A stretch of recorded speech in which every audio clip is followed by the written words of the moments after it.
Le sexe au conseil.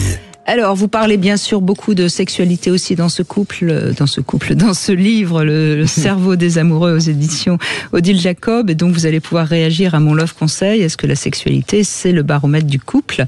Moi, je pense que il faut plutôt mettre le terme intimité, qui indique la qualité de la relation. Ouais, absolument. C'est un mot que je dis de plus en plus souvent. Je pense que ce mot intimité est extrêmement fort et compte pour beaucoup dans l'établissement. Parce que par exemple, on peut faire l'amour assez souvent, mais sans se regarder.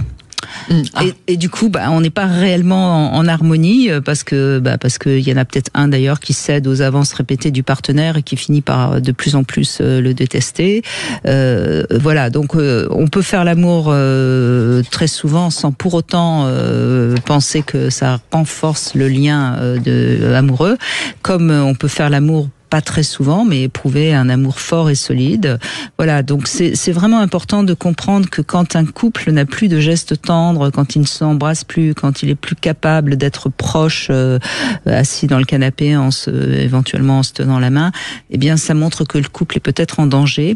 Alors, bien sûr, ne plus faire l'amour du tout, je crois que c'est un peu ennuyeux. D'abord parce que le désir peut renaître ailleurs, et puis parce que, on l'a dit, depuis le début, c'est quand même important la sexualité dans un couple.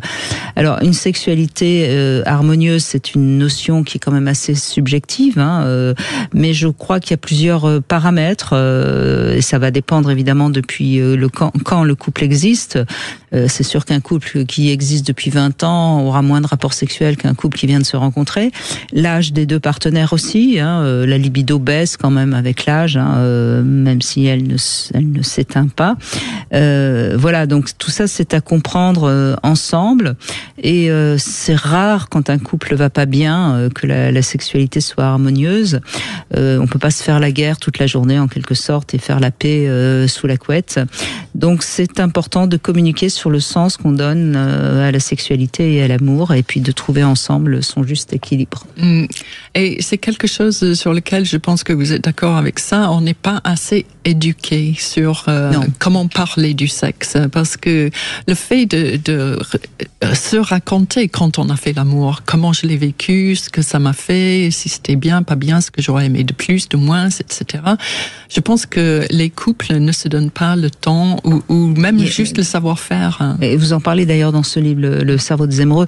Il y a beaucoup de gens qui sont incapables de parler de leur sexualité après, avant, pendant, alors que pourtant c'est bien d'échanger, mais déjà rien que de dire à l'autre qu'est-ce que tu m'as bien fait jouir, c'est un compliment rien que ça, qui forcément renforce l'amour. Oui, absolument. Et c'est vrai qu'on parle de l'éducation sexuelle chez les jeunes aujourd'hui beaucoup, et les failles en particulier. Et il y a, pour commencer, le vocabulaire, comment mettre des mots sur les actes sexuels, sur ce qu'on vit. Et je pense qu'il y a beaucoup à faire concernant cette éducation-là. Et on a quand même actuellement un petit retour du puritanisme. Donc c'est et puis je crois qu'on est assez d'accord là-dessus. Si on n'a pas une sexualité harmonieuse, ça ouvre la porte à l'extérieur. Et on est malheureusement obligé de reconnaître que c'est encore une des premières causes de rupture, l'infidélité. Je trouve ça dommage parce que je pense que l'infidélité n'est pas forcément une raison de rompre. Mais ça reste encore... Absolument, je crois qu'il y a des façons plus graves d'être infidèle qu'une infidélité sexuelle, en fait. Et j'ai toujours pensé que dans les films à Hollywood, on exagère énormément les répercussions d'une infidélité. C'est jamais agréable, c'est jamais souhaitable. Mais est-ce que c'est la fin de, encore une fois, ce réseau, ce tissu de liens qu'on a établi avec son partenaire dans son cerveau? Est-ce qu'on va tout casser sur une nuit d'égarement, quelquefois pour des raisons de ivresse ou autre, où il n'y avait pas tellement de contrôle? Je pense que la sexualité si on a une sexualité harmonieuse, je pense que c'est un outil extrêmement utile dans un couple. Je pense que ça peut sauver beaucoup de choses quand on est en bonne entente sur la sexualité. Mais il faut jamais que ça soit un tout ou rien. Bien sûr.